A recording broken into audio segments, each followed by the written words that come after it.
Good evening, स्वागत है आप सभी लोगों का सीएल कैरियर अकेडमी में। आइए हम आज के करंट अफेयर्स का पढ़ेंगे और रोज 7:30 बजे आपको करंट अफेयर्स मिलेगा, शानदार और बेहतरीन। और इस करंट अफेयर्स को आप लिखिए, अपने नोट्स खुद बनाएं। इसके साथ साथ जो स्टैटिक जीके हैं उसको जरूर लिखें आप।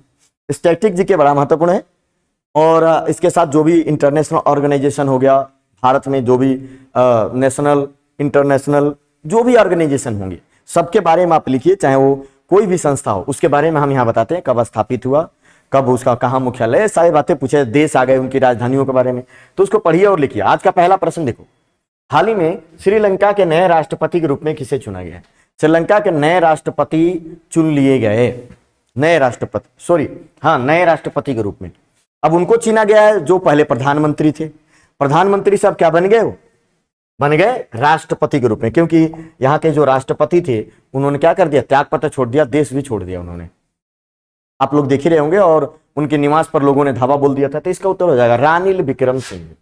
उत्तर हो जाएगा रानिल विक्रम सिंह। ए इज द राइट आंसर। कहाँ के? श्रीलंका के। हमारा पड़ोसी देश है, सिलेबस में रहता है कि अपने पड़ोस को नो योर जो है ना नेबर्स, अपने पड़ोस के बारे में क्या हो रहा है जानिए। श्रीलंका में खाद्य आपातकाल लग चुका है, विधि आपातकाल लग चुका है। वहां पर बड़ी मुश्किल हालात है। लोग पास पैसे तो है लेकिन खाने के लिए कोई जो है अनाज नहीं है, पेट्रोल नहीं है, सारी गाड़ियां आप लोग देख रहे थे। तो वहां के राष्ट्रपति जो थे गोताबाया राजपक्षे, उन्होंने त्यागपत्र दे दिया और देश छोड़ दिया। रानिल विक्रमसिंघे वहां के क्या बन गए? नए राष्ट्रपति बन गए। ये याद रखना है, श्रीलंका के नए राष्ट्रपति रानिल विक्रमसिंघे। और वहां का प्रधानमंत्री कौन है? पीएम। अगर पीएम की बात करें तो वही है महिंद्रा राजपक्षे। महिंद्रा राजपक्षे है ना, महिंद्रा राजपक्षे। तो इस तरीके से श्रीलंका के नए राष्ट्रपति बन गए हैं रानिल विक्रमसिंघे। अब देखिए श्रीलंका के बारे में आप जानिए। श्रीलंका के बारे में तो जानना ही चाहिए। श्रीलंका हमारे लिए बड़ा स्ट्रेटेजिक पार्टनर है। और श्रीलंका का जो है राजधानी कहाँ है? श्रीलंका की राजधानी के बारे में जानेंगे। श्रीलंका की राजधानी है, इनके दो राजधानी है। इसका जो विधायी राजधानी है श्री जयवर्धनापुरे पुट्टे, श्री जयवर्धनेपुरा कोट्टे। और इसकी आर्थिक राजधानी जो है वो है कोलंबो। तो ध्यान रखेंगे, आर्थिक राजधानी कोलंबो है और विधायी राजधानी श्री जयवर्धनापुरे कोट्टे। मेन राजधानी जो श्री जयवर्धनेपुरा कोट्टे है श्रीलंका। श्रीलंका हमारे लिए बड़ा ही सांस्कृतिक महत्व का भी है। क्यों सांस्कृतिक महत्व का? क्योंकि राम रावण का युद्ध सब लोग जानते हैं। श्रीलंका का राजा रावण और राम के बीच भीषण युद्ध हुआ था, तो उसके साथ हमारा सांस्कृतिक संबंध भी है। राम सेतु का भी जिक्र होता है कि रामेश्वरम जो भारत का है वहां से लेकर श्रीलंका तक जो है राम सेतु बनाया गया था। तो श्रीलंका आप ध्यान रखेंगे, श्रीलंका में एक बंदरगाह है हम्बनटोटा। ये आप ध्यान रखेंगे, हम्बनटोटा। कभी भी पूछा जा सकता है कि हम्बनटोटा बंदरगाह कहाँ है और इसको किसने डेवलप किया है? तो इसको डेवलप किया था चाइना ने, और चाइना ने इसको बुरी हालत में ला दी है, एकदम बुरी हालत में लाया है चाइना श्रीलंका को। तो ध्यान रखिएगा कि हम्बनटोटा बंदरगाह भी है श्रीलंका में। तो श्रीलंका बड़ा ही महत्वपूर्ण है। यहाँ के नए राष्ट्रपति बन गए रानिल विक्रमसिंघे। तो इस तरीके से आप श्रीलंका के बारे में जरूर याद रखिएगा। 20 जुलाई को राष्ट्रपति चुनाव में रानिल विक्रमसिंघे ने जीत दर्ज कर ली है ना। तो श्रीलंका के एक प्रभावी सिंघली परिवार में इनका जन्म हुआ था। रानिल विक्रमसिंघे सिंघली परिवार से संबंधित है और 7 मई 1993 में देश में पहली बार प्रधानमंत्री नियुक्त किए गए थे। ये प्रधानमंत्री भी रह चुके हैं। Sri Lanka is the right answer, very very most important. आप देखेंगे कि 2011 में भारतीय क्रिकेट टीम ने श्रीलंका को हराकर वनडे वर्ल्ड कप जीता था। ये याद भी रखेंगे, परीक्षाओं में भी पूछा जाता है। हाल ही में अरुणाचल प्रदेश और किस राज्य के बीच नामसाई घोषणा, ध्यान रखेंगे ये पूछा जा सकता है आपसे कि नामसाई घोषणा क्या है, किस लिए है नामसाई घोषणा? तो नामसाई घोषणा जो है अरुणाचल प्रदेश और आसाम के बीच है ना। अरुणाचल प्रदेश और आसाम के बीच क्या है, एक सीमा विवाद को सुलझाने के लिए एक क्या हुआ, समझौता है, समझौता हुआ है और समझौते पर हस्ताक्षर किए गए हैं। समझौता, नामसाई घोषणा क्या है? तो अरुणाचल प्रदेश और आसाम के बीच सीमा विवाद को सुलझाने के लिए जो लगभग 6-7 दशकों से विवाद पड़ा हुआ था, है ना, 60-70 सालों से विवाद जो चल रहा था उसको सुलझाने के लिए एक कदम बढ़ाया गया है। और नामसाई घोषणा जो जगह है यहाँ पर जो है समझौता हुआ, दोनों राज्यों ने उस पर सिग्नेचर किया, दोनों राज्यों के मुख्यमंत्रियों ने।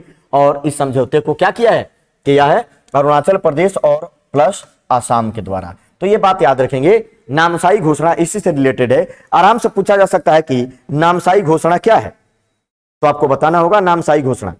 दोनों राज्यों के मुख्यमंत्रियों के अनुसार असम और अरुणाचल प्रदेश के नामसाई घोषणा पर हस्ताक्षर करके अपने 7 दशक पुराने सीमा विवाद को सुलझाने की दिशा में एक कदम उठाया है। तीसरे दौर की वार्ता अरुणाचल प्रदेश के मुख्यमंत्री पेमा खांडू और असम सहयोगी हेमंत बिस्व शर्मा ने इस पर हस्ताक्षर किए हैं। तो दोनों राज्यों के बारे में देखिए। अरुणाचल प्रदेश की राजधानी कहां है? अरुणाचल प्रदेश की राजधानी है, ये लगभग सबको याद होना चाहिए, ईटानगर। ईटानगर। और यहां के सीएम कौन है? तो यहां का सीएम है पेमा खांडू।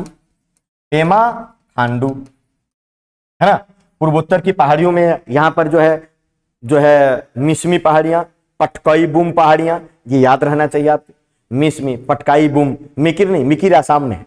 मिकिर की पहाड़ियां आसाम में आती है ना।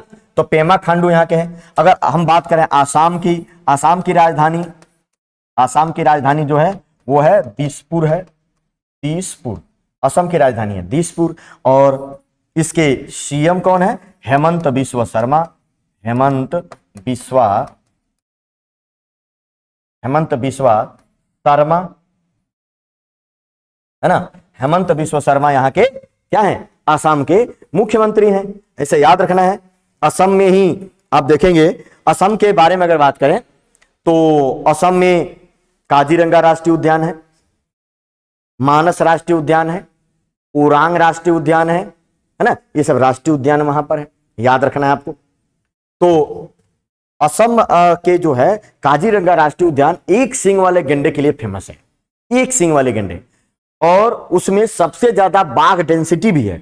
मानस और काजीरंगा किस नदी के किनारे है? काजीरंगा आसाम में जो है ब्रह्मपुत्र नदी के किनारे है, और मानस जो है मानस नदी के किनारे है। ये बात आपको ध्यान रखना है। तो अभी सीमा विवाद को सुलझाने के लिए असम और अरुणाचल प्रदेश ने एक समझौते पर हस्ताक्षर किया, जिसे कहा जा रहा है नामसाई घोषणा। हाँ, ये भी है। हमारे व्यूअर्स बता रहे हैं कि आसाम में जो है दुनिया का सबसे बड़ा नदी द्वीप है माजुली। आसाम में ही है माजुली द्वीप। माजुली द्वीप जो है, और ये नदी में बना हुआ सबसे बड़ा द्वीप है। आसाम ब्रह्मपुत्र में बना है। असम जो है ना ब्रह्मपुत्र नदी में। तो ये भी एक बहुत महत्वपूर्ण प्रश्न होगा। इसके जितने भी दर्रे वगैरह हैं, ये सब जो है, क्योंकि इसमें तो दर्रा नहीं पाया जाता, इसके नेशनल पार्क वगैरह जो है याद रहने चाहिए। आसाम को पूर्वोत्तर का द्वार कहा जाता है। क्या बोलते हैं इसको? पूर्वोत्तर का द्वार कहा जाता है आसाम को। अगले प्रश्न पर आइए। विश्व शतरंज दिवस कब मनाया गया है? विश्व शतरंज दिवस, तो विश्व शतरंज दिवस 20 जुलाई को, यानी कि कल मनाया गया। शतरंज दिवस 20 जुलाई को मनाया गया है ना। ध्यान रखेंगे, विश्व शतरंज। अभी जो है शतरंज में है ना आर प्रज्ञानंद ने एक जो है जीता है, सर्बिया में हुआ था, है ना। तो इसको याद रखिएगा। विश्व शतरंज दिवस 20 जुलाई को प्रतिवर्ष मनाते हैं। 20 जुलाई को विश्व स्तर पर मनाया जाता है। 1924 में पेरिस में की गई अंतर्राष्ट्रीय शतरंज महासंघ की स्थापना, है ना। 1924 में शतरंज महासंघ की स्थापना की गई थी 20 जुलाई को। इसीलिए 20 जुलाई को क्या मनाया जाता है? विश्व शतरंज महासंघ। विश्व शतरंज महासंघ की स्थापना और कब हुई थी? विश्व शतरंज महासंघ की स्थापना हुई थी 20 जुलाई, है ना, 1924 को। तो इसीलिए 20 जुलाई के दिन क्या होता है, जो है विश्व शतरंज दिवस मनाया जाता है। तो 1924 लगभग काफी पुरानी संस्था है विश्व शतरंज महासंघ। तो ध्यान रखना है कि 20 जुलाई को ही क्यों मनाया जाता है? तो 20 जुलाई को इसलिए ही मनाया जाता है क्योंकि विश्व शतरंज महासंघ जो है कि स्थापना 20 जुलाई 1924 को की गई थी। इसलिए 20 जुलाई को यह मनाया जाता है। इसको बोलते हैं इंटरनेशनल चेस फेडरेशन, फिडे, है ना। इसको फिडे भी कहा जाता है, इंटरनेशनल चेस फेडरेशन।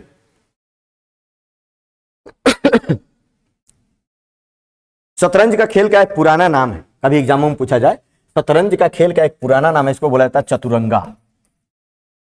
चतुरंगा इसका नाम है।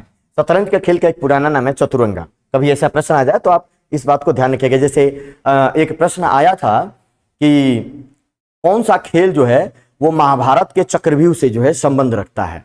तो महाभारत के चक्रव्यूह से संबंध रखता है खो खो। खो खो खेल जो है महाभारत के चक्रव्यूह से संबंध रखता है, उसकी बनावट वगैरह चीज वैसे रहती है। और शतरंज को खेल को चतुरंगा खेल भी कहा जाता है, जो इसका नाम अब शतरंज पड़ गया है। तो ये कुछ जो है ना इस तरीके के प्रश्न होते हैं, आप लोगों को याद होना चाहिए, इसको लिख के रखना चाहिए। चतुरंगा के नाम से भी जाना जाता था कभी, आज इसे शतरंज बोलते हैं। यह 1500 साल पहले पुराना है। और ये खास बात यह है कि शतरंज के खेल का आविष्कार भारत में ही हुआ, लगभग 1500 साल पहले, 1500 वर्ष पहले भारत में आविष्कार हुआ था, भारत में आविष्कार हुआ था। तो ये बात याद रखने हैं कि शतरंज का खेल का आविष्कार भारत में हुआ, ताश के खेल का आविष्कार भारत में, जो 3 पत्ती होता है उसका आविष्कार भारत में हुआ है ना। तो इसको देख के ही लूडो बनाए। तो ये चीज ध्यान रखेंगे, शतरंज दिवस 20 जुलाई को प्रतिवर्ष। चलिए 2028 में ग्रीष्मकालीन ओलंपिक खेलों की मेजबानी कौन करेगा?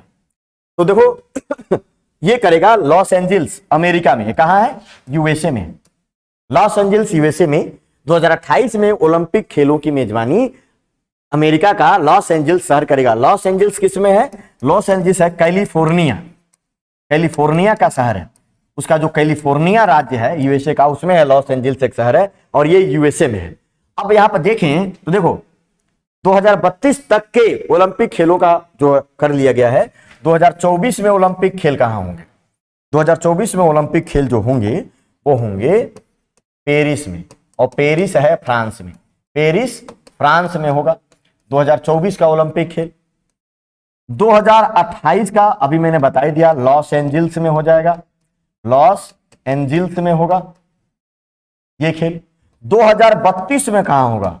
तो 2032 में होगा ऑस्ट्रेलिया में, ऑस्ट्रेलिया का सिडनी वगैरह, विक्टोरिया, इसमें आयोजित किए जाएंगे। तो ये बात याद रखना है, तीनों ओलंपिक। अगला 24 में पेरिस, पिछला कहां हुआ? 2020 वाला, 2020 वाला कोरोना कारण 2021 में हुआ टोक्यो में, टोक्यो जापान में।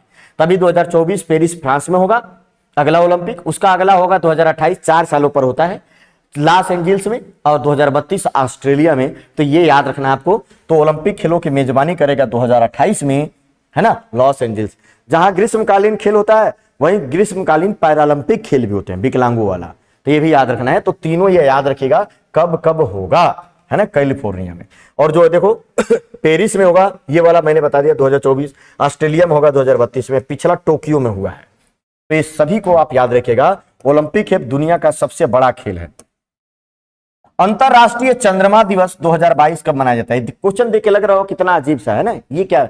लेकिन यहाँ पर ये मतलब ये नहीं है, इसको देखना, यहां से ध्यान रखना है कि ये मनाया क्यों जाता है। क्या मानव चंद्रमा पर सबसे पहले कब पहुंचा था? तो देखो चंद्रमा दिवस उसी डे पर मनाया जाता है जिस दिन मानव चंद्रमा पर पहुंचा। कब पहुंचा था? 20 जुलाई को। और 20 जुलाई को कब पहुंचा था? 1969 ईस्वी में, है ना। मानव का जो है यान अपोलो यहां पहुंचा था 20 जुलाई 1969 ईस्वी को। मानव चंद्रमा पर कदम रखा था, इसलिए 20 जुलाई 1969 को क्या मनाया जाता है? 20 जुलाई को क्या मनाया जाता है? जो है इसका चंद्रमा दिवस मनाया जाता है। एक चीज ये एक और याद रखिएगा, जो मैंने फीडे का जो बताया था 20 जुलाई 1924 को हुआ, उसका मुख्यालय कहां? लुसाने, स्विट्जरलैंड में। फीडे का मुख्यालय मैं यहां लिख देता हूं, पिछले वाले में रह गया था। फीडे, है ना, फेडरेशन ऑफ इंटरनेशनल जो है चेस के लिए, विश्व शतरंज महासंघ, स्थापना 20 जुलाई 1924 को हुई थी। मुख्यालय इसका लुसाने में है, ये मैं बताना रह गया, आप याद रखिएगा। लुसाने कहां है? स्विट्जरलैंड में, स्विट्जरलैंड में है, ये याद रखना है। फीडे 1924 का। अब ये चंद्रमा वाले पे आ जाइए। तो 20 जुलाई 1969 को यह जो है मनाया जाता है क्योंकि चंद्रमा पर पहुंचा गया था। अब देखें नासा का बाह्य अंतरिक्ष मामलों के लिए संयुक्त राष्ट्र कार्यालय के सहयोग से अंतर्राष्ट्रीय चंद्रमा दिवस मनाया जाता है, इंटरनेशनल मून डे, है ना। हुआ यह था कि इसको जो है संयुक्त राज्य अमेरिका के अपोलो 11 मिशन के साथ, है ना, चंद्रमा पर पहली बार मानव लैंडिंग किया था। कब? अपोलो 11। ये बात याद रखना, कौन सा यान था? अपोलो 11, अपोलो 11 है यान की के साथ मानव 20 जुलाई 1969 को चंद्रमा पर उतरा था, इसलिए मनाया जाता, उतरा था इसलिए मनाया जाता है। तो ये फैक्ट आपको याद रखना है। कौन सा? अमेरिका का अपोलो 11 यान।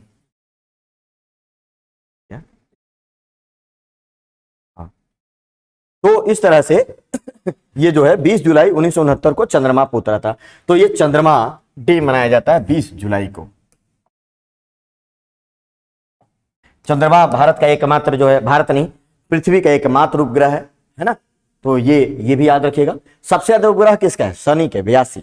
सबसे ज्यादा उपग्रह शनि के हैं 82। दूसरे नंबर पर है बृहस्पति, उसके 79। हाल ही में सरदार पटेल उत्कृष्ट आईसीआर पुरस्कार 2021 से किसे सम्मानित किया गया है? से किया गया है नारम को किया गया है। इसका उत्तर हो जाएगा ए, है ना। ये एक बहुत ही उत्कृष्ट और प्रतिष्ठित पुरस्कार है जो ये दिया, राष्ट्रीय कृषि अनुसंधान प्रबंधन अकादमी इसे कहा जाता है। राष्ट्रीय कृषि अनुसंधान एवं प्रबंधन अकादमी, है ना।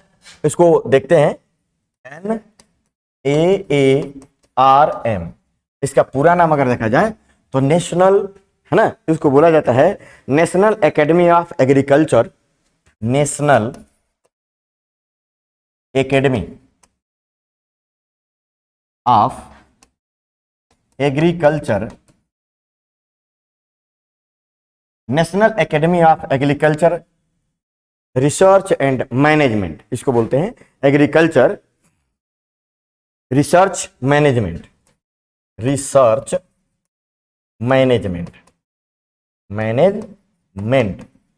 इसका पूरा नाम है NAARM का पूरा नाम है, फुल फॉर्म। और ये कहाँ है? ये है हैदराबाद में। किस जगह पे है? हैदराबाद में है। तो ये संस्था अब चर्चा में है, ध्यान रखना।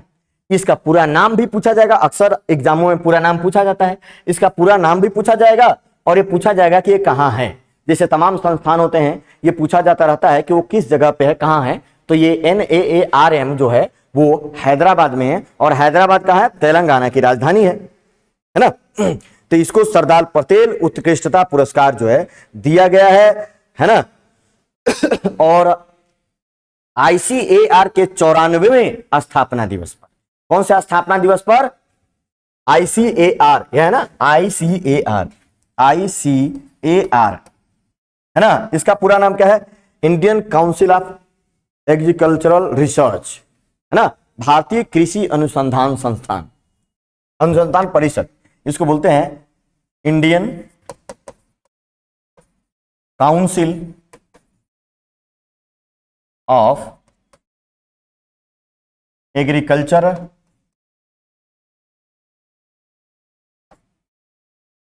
Agricultural research, agricultural research. तो ये इसका पूरा नाम है ना। और इसके 94वें स्थापना दिवस पर, 94वें स्थापना दिवस पर मनाया गया है। तो इसकी स्थापना हुई थी, है ना, इसकी स्थापना हुई थी जुलाई 1900, है ना, जो है 29 में किया गया था। इसकी स्थापना जुलाई 1929 में जो है किया गया था। और इसी के साथ ये जो है नई दिल्ली में है। भारतीय कृषि अनुसंधान परिषद जो है कहाँ है? इस नई दिल्ली में है। इसका मुख्यालय जो है नई दिल्ली में, नई दिल्ली। इसकी स्थापना बहुत पहले हो गई थी। स्थापना इसको हुई थी 1929 में, ये बात याद रखेंगे। 1929 में पूसा में किया गया था। पूसा बिहार में है। फिर वहां से स्वतंत्रता के बाद हटा के कहां कर दिया गया? मुख्यालय दिल्ली कर दिया गया। तो इसको बोलते हैं भारतीय कृषि अनुसंधान परिषद, है ना। तो ये बातें आपको याद रखना है। तो ये सरदार पटेल उत्कृष्टता आईकार अनुसंधान पुरस्कार 2021 इनको दिया गया है। इसमें और भी बहुत सारे हैं। नाबार्ड है, national board of agriculture research and development 1982 में बना था। सेबी 1988 में आया था। SBI 1955 में बना था। ये बातें भी याद रखना होगा। निम्न में से किसे BCCI का एथिक्स ऑफिसर नियुक्त किया गया है? BCCI का एथिक्स ऑफिसर किसे नियुक्त किया गया है? तो यह किया गया है विनीत सरन को नियुक्त किया गया है। विनीत सरन को क्या नियुक्त किया गया है? बीसीसीआई का एथिक्स ऑफिसर नियुक्त किया गया है ना। ये एक अलग तरीके का ऑफिसर होते हैं, ये बात आपको याद रखना है। बीसीसीआई का एथिक्स ऑफिसर नियुक्त किया गया है विनीत सरन को, भारतीय क्रिकेट कंट्रोल बोर्ड के एथिक्स ऑफिसर और लोकपाल के रूप में। तो एथिक्स ऑफिसर भी हैं और विनीत सरन बीसीसीआई के लोकपाल भी हैं, बीसीसीआई के लोकपाल, जिसमें भ्रष्टाचार, बीसीसीआई में भ्रष्टाचारों की जांच करने के लिए, तो कोई भ्रष्टाचार न हो उसके लिए इनको लोकपाल भी नियुक्त किया गया। तो कभी पूछा जाए कि बताइए बीसीसीआई के लोकपाल कौन है, तो लोकपाल हैं कौन, Vineet Saran is the right answer. इनका बीसीसीआई के ये लोकपाल भी हैं। ये डीके जैन का स्थान लेंगे, न्यायमूर्ति डीके जैन जो थे, ये सुप्रीम कोर्ट के पूर्व न्यायाधीश हैं। ये सुप्रीम कोर्ट के क्या है, सुप्रीम कोर्ट के पूर्व न्यायाधीश हैं, सुप्रीम कोर्ट के पूर्व न्यायाधीश याद रखिएगा, सुप्रीम कोर्ट के पूर्व न्यायाधीश हैं। ये डीके जैन का स्थान लेंगे, डीके जैन का स्थान लेंगे। ये भी डीके जैन भी न्यायमूर्ति थे और इनके रिटायर होने के बाद अब स्थान लेंगे Vineet Saran. Vineet Saran is the right answer. भारतीय क्रिकेट कंट्रोल एथिक्स ऑफिसर और लोकपाल के रूप में पदभार इन्होंने ग्रहण कर लिया है। ये उड़ीसा उच्च न्यायालय के पूर्व मुख्य न्यायाधीश भी रहे हैं, कर्नाटक और इलाहाबाद उच्च न्यायालय के न्यायाधीश के रूप में भी इन्होंने काम किया है। तो इनके लिए बेहद महत्वपूर्ण प्रश्न होगा, है ना।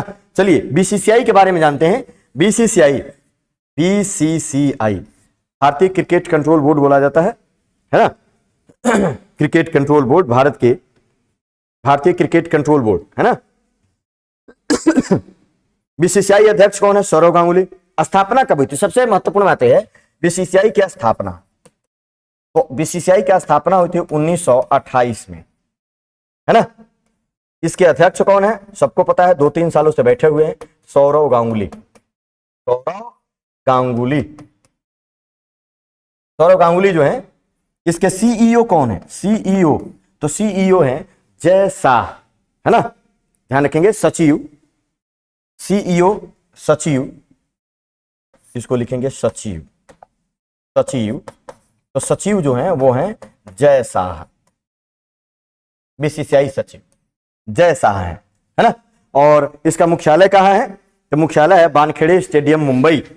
मुख्यालय, अगर हम मुख्यालय की बात करें तो मुख्यालय जो है, मुख्यालय मुंबई में है, मुंबई वानखेड़े स्टेडियम में। तो ये बीसीसीआई के बारे में भी आप याद रखिएगा। बीसीसीआई, किस देश के ऑलराउंडर बेन स्टोक्स ने वनडे क्रिकेट से संन्यास की घोषणा की है, वनडे क्रिकेट, है ना। तो इसका उत्तर हो जाएगा बेन स्टोक्स किस देश के, सबको पता होगा मेरे ख्याल से तो, और ये है इंग्लैंड के, है ना। इंग्लैंड के बहुत ही हरफन मौला खिलाड़ी है, ऑलराउंडर है, गेंदबाजी और बल्लेबाजी दोनों ही करते हैं।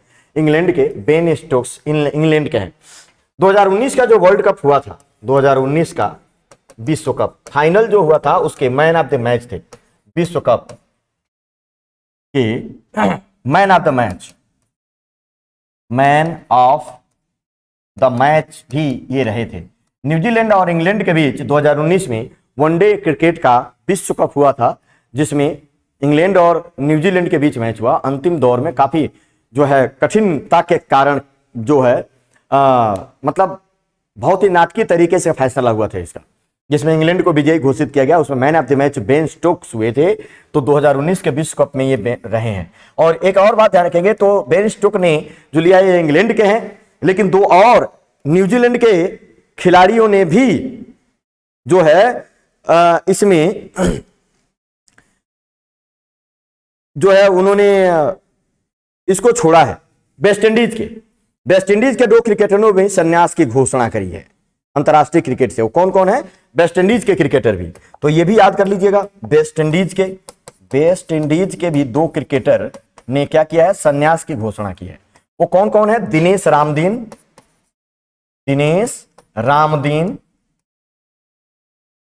एक ये खिलाड़ी है दिनेश रामदीन, है ना। और दूसरे जो हैं, दूसरे खिलाड़ी का नाम है लेंडल सिमंस, लेंडल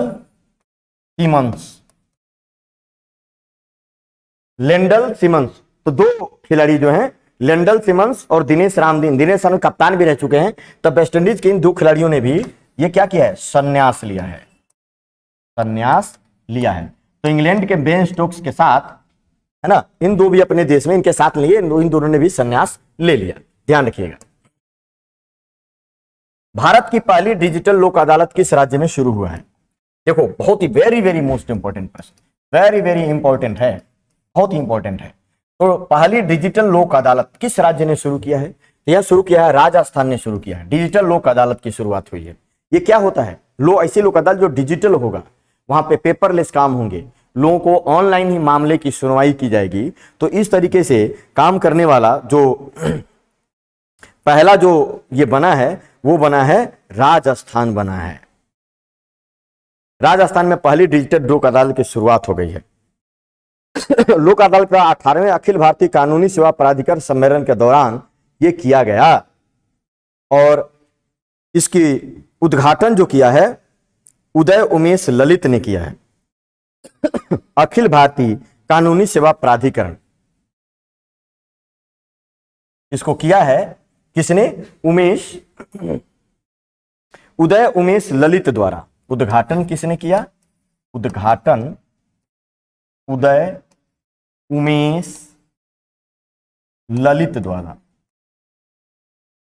ललित द्वारा, है ना। और उदय उमेश ललित हैं कौन? तो ये हैं अखिल भारतीय कानूनी सेवा प्राधिकरण के अध्यक्ष, अखिल भारतीय कानूनी सेवा प्राधिकरण के, कानूनी सेवा प्राधिकरण के प्रमुख हैं। तो इन्होंने ही इसका उद्घाटन किया है, ये बात याद रखिएगा, है ना। और ये प्रश्न याद भी रखेंगे, भारत की पहली डिजिटल लोक अदालत किस राज्य ने शुरू किया? तो ये राजस्थान के द्वारा शुरू किया गया। वेरी वेरी मोस्ट इंपॉर्टेंट प्रश्न है ना। इससे होगा क्या? तो भारत के मुख्य न्यायाधीश एन वी रमन्ना ने भी 2 दिवसीय कार्यक्रम का उद्घाटन केंद्रीय कानून और न्याय मंत्री किरण रिजिजू और राजस्थान के अशोक गहलोत की उपस्थिति में किया, है ना। 2 दिवसीय कार्यक्रम का उद्घाटन, एन वी रमन्ना ने इस उद्घाटन में भाग लिया, है ना। तो ध्यान रखेंगे, डिजिटल लोक अदालत का उद्घाटन किया है उदय उमेश ललित द्वारा, लेकिन ये 18वें अखिल भारतीय कानूनी सेवा प्राधिकरण का जो सम्मेलन हुआ था, उस सम्मेलन का उद्घाटन किया था एन वी रमन्ना ने। और एन वी रमन्ना भारत के क्या है? मुख्य न्यायाधीश हैं। एन वी रमन्ना भारत के मुख्य न्यायाधीश, सुप्रीम कोर्ट के मुख्य न्यायाधीश, सर्वोच्च न्यायालय के मुख्य न्यायाधीश कौन है? एन वी रमन्ना, याद रखिएगा। तो वेरी वेरी मोस्ट इंपोर्टेंट है। राजस्थान की राजधानी कहां है? राजस्थान की राजधानी जो है जयपुर है। यहाँ के मुख्यमंत्री अशोक गहलोत है ना, ये याद रखेंगे। राजस्थान के कुछ नेशनल पार्क याद रखिए, कौन कौन से? केवलादेव घना पक्षी विहार, है ना। उसके बाद Sariska, Ranthambore, desert national park. तो ये सब नेशनल पार्क भी याद रखना है, बहुत ज्यादा नहीं है, 3-4 ही हैं, 4-5 हैं, जिसमें केवलादेव, डेजर्ट, रणथंभौर, सरिस्का, ये सब याद रखिए। टाइगर रिजर्व भी है, रणथंभौर टाइगर रिजर्व भी है। तो राजस्थान में ही सांभर झील है, भारत का सबसे खारा झील। सबसे खारा झील कौन सा है? सांभर झील राजस्थान में। राजस्थान में जयपुर में हवा महल है और जयपुर को पिंक सिटी के नाम से जाना जाता है। बड़ा खूबसूरत शहर बताया जाता है जयपुर को, और बहुत ज्यादा किले वगैरह जो सांस्कृतिक विरासत है। राजस्थान भारत का सबसे बड़ा राज्य है, सबसे बड़ा राज्य राजस्थान ही है। तो ये सारी बातें आपको वहां पे याद रखना होगा। Rajasthan is the right answer. किसने अभी हाल ही में हैप्पीनेस उत्सव मनाया है? तो हैप्पीनेस उत्सव स्कूलों में मनाया गया। स्कूलों के बच्चों को मानसिक टेंशन कम करने के लिए या किसी इस तरीके की चीजों के लिए दिल्ली सरकार ने, याद रखिएगा, ये बड़ा महत्वपूर्ण बात है। हैप्पीनेस उत्सव मोस्ट इंपोर्टेंट है, ये याद होना चाहिए। दिल्ली सरकार ने अभी, अब दिल्ली पुलिस का जो एग्जाम दे रहा है उनके लिए तो बहुत महत्वपूर्ण है, जितनी दिल्ली की बातें हो रही हैं। हैप्पीनेस उत्सव किसने मनाया? दिल्ली सरकार ने मनाया है। मनीष सिसोदिया जो वहां के गृह मंत्री हैं, उप मुख्यमंत्री हैं, उन्होंने इसमें पार्टिसिपेशन किया और इसको जो है उद्घाटन करवाया। तो दिल्ली सरकार, उप मुख्यमंत्री मनीष सिसोदिया का दिल्ली सरकार ने स्कूलों में के लिए अपने हैप्पीनेस पाठ्यक्रम की 4थी वर्षगांठ का सम्मान करने के लिए हैप्पीनेस उत्सव मनाया। यहां पर देखो, दिल्ली सरकार एक ऐसी सरकार है जिसने हैप्पीनेस पाठ्यक्रम शुरू किया, 4था साल हो गया। दिल्ली सरकार ने क्या शुरू किया है? हैप्पीनेस पाठ्यक्रम, हैप्पीनेस पाठ्यक्रम शुरू किया है। हैप्पीनेस पाठ्यक्रम शुरू किया। तो इसकी चौथी वर्षगांठ पर, इसकी फोर्थ, है ना, वर्षगांठ पर, है ना, ये क्या उत्सव किया, हैप्पीनेस उत्सव का आयोजन किया बच्चों के लिए हैप्पीनेस। देखो भारत में हैप्पीनेस पाठ्यक्रम शुरू करने वाला भी एकमात्र राज्य या केंद्र शासित प्रदेश कौन सा है, दिल्ली सरकार है, हैप्पीनेस पाठ्यक्रम शुरू करने वाला। बड़ा महत्वपूर्ण प्रश्न होगा, आप लोगों को ये सब बातों को याद रखना चाहिए। और यहाँ पे कौटिल्य सर्वोदय बाल विद्यालय में विद्यार्थियों के लिए आयोजित विशेष सत्र में लाइफ कोच गौर गोपाल दास ने हैप्पीनेस का असल मायने बताया कि इन्हें क्या होता है हैप्पीनेस वगैरह जो क्या होता है। तो यही बात याद रखा। देखो दिल्ली की राजधानी नई दिल्ली है, मुख्यमंत्री कौन, अरविंद केजरीवाल है, अरविंद केजरीवाल, अरविंद, ये तो सबसे चर्चित है, केजरीवाल, ये सबको पता होगा, केजरीवाल साहब जो है दिल्ली के सीएम हैं। और दिल्ली के नए राज्यपाल जो अभी बने हैं, बहुत ज्यादा दिन पिछले महीने ही बने हैं, कौन बना है, विनय कुमार सक्सेना बने हैं, विनय कुमार सक्सेना, ये दिल्ली के उपराज्यपाल हैं, सक्सेना, ये है एलजी, दिल्ली के एलजी कौन है, विनय कुमार सक्सेना। अरविंद केजरीवाल वहां के मुख्यमंत्री हैं, मनीष सिसोदिया वहां के उप मुख्यमंत्री हैं और गृह मंत्री भी हैं। तो इस तरीके से दिल्ली पुलिस के एग्जाम के लिए बेहद। दिल्ली की जो है राजकीय पक्षी कौन सी है, दिल्ली की राजकीय पक्षी कौन सी है, गौरैया, जरूर याद रखिए, दिल्ली की राजकीय पक्षी जो है वो गौरैया है ना। गौरैया के विलुप्त हो रहे थे तो उसके सम्मान में ही ये चीजें रखी गई है, तो गौरैया यहाँ की राजकीय पक्षी है। विश्व एथलेटिक परिषद ने 2025 में विश्व एथलेटिक चैंपियनशिप की मेजबानी के लिए किसे चुना है, विश्व एथलेटिक परिषद 2025 में कहा है कि एथलेटिक चैंपियनशिप कहां होगा, तो इसके लिए चुन लिया गया, ये होगा टोक्यो में। कहां होगा, टोक्यो में होगा। विश्व एथलेटिक परिषद ने एथलेटिक चैंपियनशिप 2025 में होगा, उसके लिए टोक्यो चुना है। और टोक्यो क्या है, जापान की राजधानी, यह जापान की राजधानी है, जापान की राजधानी है, ये याद रखना है आपको। जापान की राजधानी क्या है, टोक्यो है। अभी जापान के मुख्यमंत्री शिंजो अबे को उनके ही देश में गोली मारकर हत्या कर दी गई, तो ध्यान रखिएगा, शिंजो अबे जो एक बहुत ही लोकप्रिय नेता थे, उनको अभी जापान सरकार ने अपने सबसे बड़ा सम्मान से भी सम्मानित किया है, यह भी याद रखना है। और शिंजो अबे को गोली मारकर वहां पर एक किसी ने हत्या कर दी, तो इस तरीके से शिंजो अबे चर्चा में है, पूछे जा सकते हैं। शिंजो अबे को पिछले बार ही उनको पद्म भूषण सम्मान से सम्मानित किया गया था, यह भी याद रखना है, पद्म भूषण से सम्मानित किया गया था शिंजो अबे को, भारत और जापान के रिश्तों को बढ़ावा देने के लिए। तो विश्व एथलेटिक परिषद 2025 में विश्व एथलेटिक चैंपियनशिप की मेजबानी दी है टोक्यो को। यही टोक्यो जो 2020 में जो है ना ओलंपिक की मेजबानी किया था, टोक्यो ओलंपिक 2020 की मेजबानी उसने किया था। तो याद रखेंगे, इसको चुन लिया गया है। 2026 में athletics cross country championship Florida के लहासी में आयोजित किया जाएगा, विश्व एथलेटिक क्रॉस कंट्री चैंपियनशिप, है ना। एक ये भी याद रखेंगे, विश्व एथलेटिक्स क्रॉस कंट्री चैंपियनशिप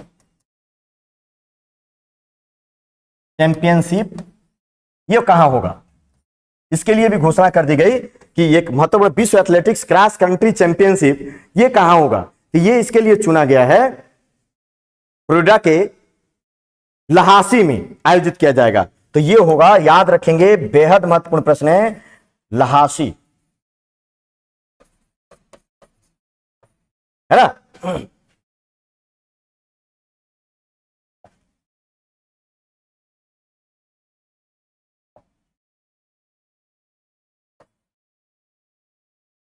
है ना, तो याद रखिएगा लहासी, और यह है फ्लोरिडा। फ्लोरिडा किस में है, यूएसए में है, फ्लोरिडा कहां है, यूएसए। तो यह भी याद रखिएगा, विश्व athletics cross country championship Florida के लहासी में होगा और विश्व एथलेटिक चैंपियनशिप टोक्यो में होगा। ये दोनों की घोषणा की जा चुकी है। यह महत्वपूर्ण प्रश्न है, आप याद रखिएगा, भूलना नहीं चाहिए, बेहद महत्वपूर्ण प्रश्न है। विश्व एथलेटिक चैंपियनशिप का 18वां संस्करण ओरेगन यूएसए में शुरू हो रहा है ना। इस बार 2022 में विश्व एथलेटिक चैंपियनशिप का 18वां संस्करण कहां हो रहा है, यूएसए में। यह भी आपको याद रखना है। विश्व ये एथलेटिक्स चैंपियनशिप, विश्व एथलेटिक चैंपियनशिप का 18वां संस्करण कहां होगा? तो अमेरिका के ओरेगन में शुरू होने वाला है, शुरू हो रहा है ओरेगन, यूएसए में। ओरेगन, ओरेगन कहां होगा? यूएसए। अगला भी कर दिया गया है, इस बार ये होगा 2022 विश्व एथलेटिक चैंपियनशिप, है ना, ये याद रखना है। जबकि 2023 में हंगरी के बुडापेस्ट में आयोजन होगा। यही आयोजन 2023 में हंगरी के बुडापेस्ट में होगा, बुडापेस्ट में होगा। तो सारे आयोजन याद रखना महत्वपूर्ण है। 2022 में अभी होगा अमेरिका के ओरेगन में, 2023 में हंगरी के बुडापेस्ट में होगा। ये आपको ध्यान रखना है, बेहद महत्वपूर्ण है। 2025 के लिए बता दिया गया टोक्यो में होगा, ये याद रखना है। विश्व एथलेटिक क्रॉस कंट्री चैंपियनशिप जो है ना, ये आयोजित किया जाएगा इसी साल, है ना। ये कहां होगा? तो ये होगा अमेरिका के फ्लोरिडा में। तो सारी बातें आपको ये बातें ध्यान करके रखनी है। किस दूरसंचार कंपनी ने भारत के पहले 5G, है ना, निजी नेटवर्क का सफल परीक्षण किया? पहला 5G निजी नेटवर्क का सफल परीक्षण किया एयरटेल ने।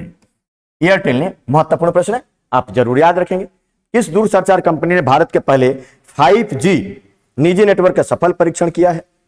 5G परिचालन के लिए, शुरू करने के लिए यह इसका एक कदम है। एयरटेल जो है कंपनी, भारतीय एयरटेल बोलते हैं इसको, भारतीय एयरटेल बोलते हैं। एयरटेल के निदेशक और सीईओ हैं अजय चितकारा। एयरटेल के निदेशक और सीईओ, सीईओ कौन है? ये है अजय चितकारा, अजय चितकारा,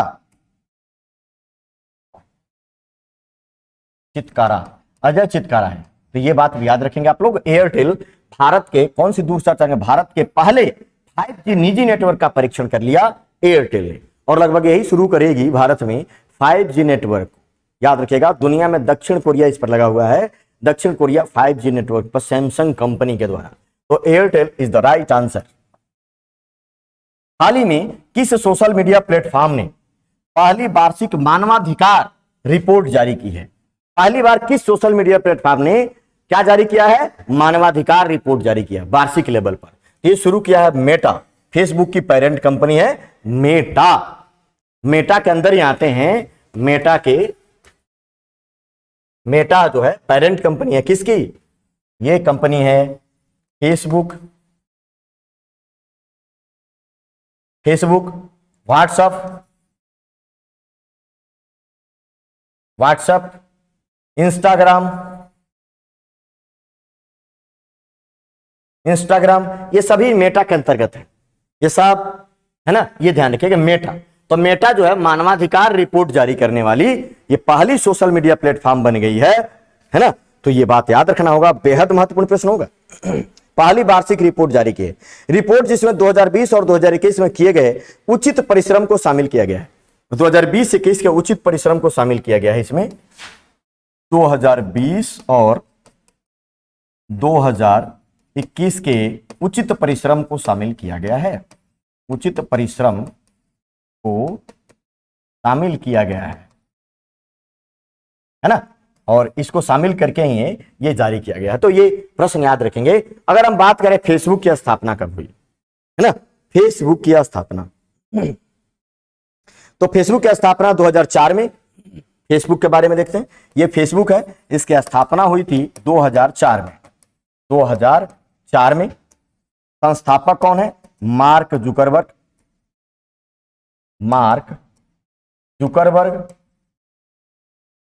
जुकरबर्ग जो है इसके संस्थापक हैं। और इसका मुख्यालय कहां है? तो फेसबुक का मुख्यालय जो है यह है कैलिफोर्निया में, यूएसए, कैलिफोर्निया यूएसए। तो कैलिफोर्निया के यूएसए में है। तो फेसबुक के बारे में ध्यान रखिएगा, वेरी वेरी मोस्ट इंपोर्टेंट है, ये बात याद रखेंगे। ये देखो इंस्टाग्राम है ना, इंस्टाग्राम ने एक पहल शुरू की थी, अंबर अलर्ट। अंबर अलर्ट नाम का नया फीचर जारी करने वाला कौन सा सोशल मीडिया प्लेटफॉर्म है? इंस्टाग्राम। बच्चों को, जो खोए हुए बच्चों को खोजने के लिए अंबर अलर्ट है ना, इंस्टाग्राम में किया था। खादी और ग्रामोद्योग आयोग के नए अध्यक्ष कौन बने हैं? खादी और ग्रामोद्योग आयोग के नए अध्यक्ष कौन बने हैं? तो मनोज कुमार बने हैं, है ना। कौन बने हैं? Manoj Kumar. B is the right answer. और इनको किसके स्थान पर लाया गया है? विनय कुमार सक्सेना। पहले मनोज कुमार से पहले खादी और ग्रामोद्योग आयोग के अध्यक्ष जो थे विनय कुमार सक्सेना थे, और विनय कुमार सक्सेना को क्या कर दिया गया है? दिल्ली का है ना उपराज्यपाल बनाया गया है। उपराज्यपाल बनाया गया है, उपराज्यपाल बनाया गया है। ये बात याद रखेंगे, दिल्ली के उपराज्यपाल बना दिए गए विनय कुमार सक्सेना। तो खादी और ग्रामोद्योग आयोग का क्या हो गया? पद खाली हो गया। अब मनोज पांडे को खादी और ग्रामोद्योग आयोग का क्या बना दिया गया? अध्यक्ष बना गया। B is the right answer. B जो है बिल्कुल सही जवाब है। Very very most important. तो ये बातें याद रखेंगे आप लोग। खादी ग्रामोद्योग आयोग, केवीआईसी बोलते हैं इसको, केवीआईसी। केवीआईसी की स्थापना हुई थी 1956 में, है ना।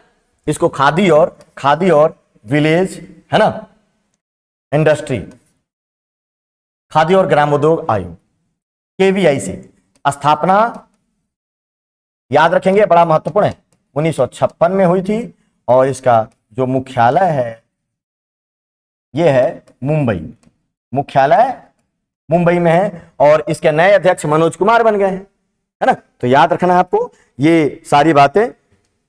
ग्रामीण क्षेत्रों में खादी और ग्रामोद्योग को विकसित करने के उद्देश्य से संसद अधिनियम के तहत एक वैधानिक निकाय है। यह किस प्रकार की निकाय है? कभी भी पूछा जा सकता है, ऐसे प्रश्न होते हैं। यह क्या है? यह एक वैधानिक निकाय। वैधानिक मतलब होता है लीगल। वैधानिक निकाय है, यह एक वैधानिक निकाय है, क्योंकि इसको संसद ने बनाया है।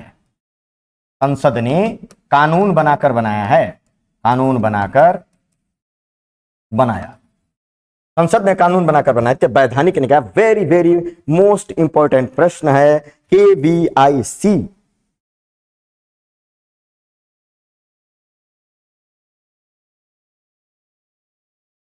चलिए नेक्स्ट प्रश्न हम देखते हैं। अगला प्रश्न, मुख्यमंत्री उदीयमान खिलाड़ी उन्नयन योजना को किस राज्य में शुरू किया गया है? बहुत ही महत्वपूर्ण प्रश्न है। एक एक प्रश्न चुनिंदा है, आप इसको जरूर देखिए। जो लोग लेट से जुड़ रहे हैं वो शुरू से देखें और देख के लिखें भी। मुख्यमंत्री उदीयमान खिलाड़ी उन्नयन योजना एक नया ये स्कीम आया है, और पूछा जा रहा है किस राज्य की सरकार? तो ये उत्तराखंड, ये पुष्कर सिंह धामी ने शुरू किया है। पुष्कर सिंह धामी और हमारे खेल मंत्री का अनुराग ठाकुर, तो इन दोनों लोगों ने इसको शुरू किया है। किसने उद्घाटन किया? उद्घाटन, है ना, खेल मंत्री अनुराग ठाकुर। भारत के खेल मंत्री अनुराग ठाकुर प्लस पुष्कर सिंह धामी उत्तराखंड के दोबारा जो है मुख्यमंत्री बने हैं। ये कौन है? सीएम उत्तराखंड, है ना, ये याद रखना। तो इन लोगों ने उद्घाटन किया उदीयमान खिलाड़ी उन्नयन योजना। और ये किस प्रकार की योजना है? अगर हम बात करें कि उदीयमान खिलाड़ी उन्नयन योजना है कैसा, तो ये योजना का शुभारंभ जो है 29 अगस्त को किया जाएगा। उद्घाटन अभी हुआ नहीं है ना, उद्घाटन किया जाएगा, इसका शुभारंभ किया जाएगा। यहां पर शुभारंभ ये लोग करेंगे, है ना। अगर हम यहां देखें ना,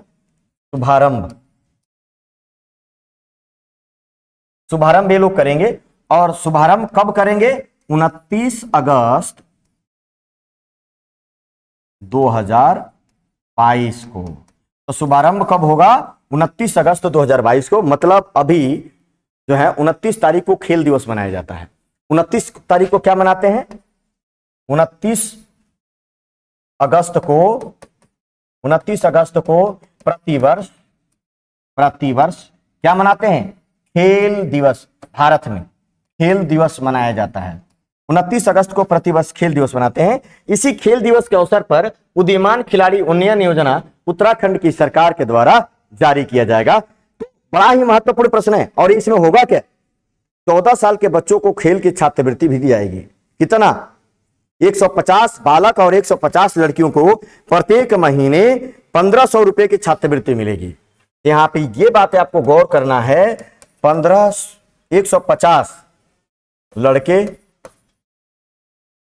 प्लस 150 लड़की, सेम इन 150 लड़के और 150 लड़की, इनको मिलेगा 1500 रुपए का छात्रवृत्ति, खेल छात्रवृत्ति भी दी जाएगी 1500 रुपए की प्रति महीने छात्रवृत्ति। इनको 1500 रुपए छात्रवृत्ति दी जाएगी, पर मंथ छात्रवृत्ति दी जाएगी। 1500 रुपए पर मंथ छात्रवृत्ति दी जाएगी उदीयमान खिलाड़ी उन्नयन योजना के तहत। बाद में इनको कई योजनाओं से जोड़ा भी जाएगा और बाद में भी इनको कई संस्थाओं में एडमिशन करवाया जाएगा खेल को बढ़ावा देने के लिए। तो कुछ इस तरीके की बातें हैं। उत्तराखंड के बारे में बात करें, उत्तराखंड की राजधानी कहाँ है? देहरादून है। उत्तराखंड की राजधानी देहरादून है। मुख्यमंत्री पुष्कर सिंह धामी है और यहाँ के राज्यपाल कौन है? गुरमीत सिंह, है ना, कैप्टन गुरमीत सिंह उत्तराखंड के राज्यपाल है। उत्तराखंड के Rajaji national park, Jim Corbett Bharat का पहला नेशनल पार्क उत्तराखंड में है। Nanda Devi national park, Govind national park, ये सारे नेशनल पार्कों का आपको याद रखना होगा। उत्तराखंड में ही वन अनुसंधान संस्थान देहरादून में है, ये भी याद रखिएगा आप लोग। उत्तराखंड को देवभूमि के नाम से जाना जाता है। नैनीताल एक बहुत ही प्रसिद्ध पर्यटक स्थल है उत्तराखंड में। उत्तराखंड के दर्रे जो है माना दर्रा, नीति दर्रा, लिपुलेख दर्रा, ये सब उत्तराखंड में परीक्षाओं में ही सारी चीजें पूछी जाती है। राजा जी नेशनल पार्क हाथियों के लिए प्रसिद्ध है, टाइगर के लिए प्रसिद्ध है। पहला टाइगर रिजर्व जो है नेशनल पार्क जो है ये है जिम कॉर्बेट। तो इस सारी बातें उत्तराखंड के बारे में भी आप जान रखेंगे। फूलों की घाटी जो कहाँ है? कहाँ है फूलों की घाटी? तो ये है उत्तराखंड में है। फूलों की घाटी उत्तराखंड और शांत घाटी केरल में है। तो इस सारी जानकारियों के साथ लिखिए और पढ़िए, लगातार लिखने से ये सारी बातें होती है, लिख के रखिए। चलिए, आप सभी लोगों का बहुत बहुत धन्यवाद हमारा साथ देने के लिए। कल फिर मिलेंगे इसी तरीके के प्रश्नों के साथ और स्टैटिक जीके के फैक्ट के साथ। तब तक के लिए जय हिंद, जय भारत।